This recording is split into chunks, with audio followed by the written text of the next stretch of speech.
Asia ಖಂಡದ ಬಹುಭಾಗವನಾಳಿದ ಭವ್ಯನಾಗ ಜನಾಂಗಕ್ಕೆ ಸೇರಿದವರು ನಾವೆಂಗೂ.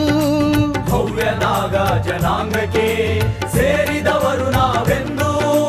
ಮೌರ್ಯರ ಕುಲದ ಶೌರ್ಯದ ಕಿಡಿಗಳು, ನಾಡನಾಳಿದ ಮಹಾನಾಯಕರು ನಾವೆಂಗೂ. ನಾಡನಾಳಿದ ಮಹಾನಾಯಕರು ನಾವೆಂದು.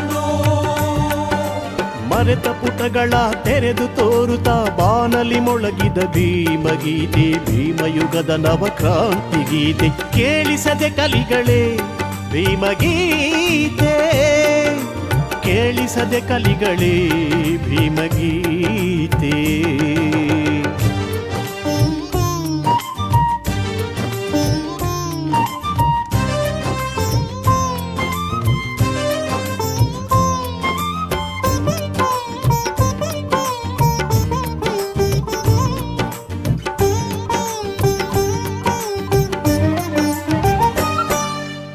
ಆಳುವ ಹಕ್ಕನ್ನು ಕಸಿದುಕೊಂಡು ಆಯುಧವ ನಿರಾಕರಿಸಿ ಆಸ್ತಿ ವಿದ್ಯೆ ಅಧಿಕಾರಗಳ ನಿಷೇಧಿಸಿದ ಮನುಧರ್ಮಶಾಸ್ತ್ರವ ಸುಟ್ಟಾಯ್ತು, ಹೊಸ ಸಂವಿಧಾನವ ಬರೆದಾಯ್ತು.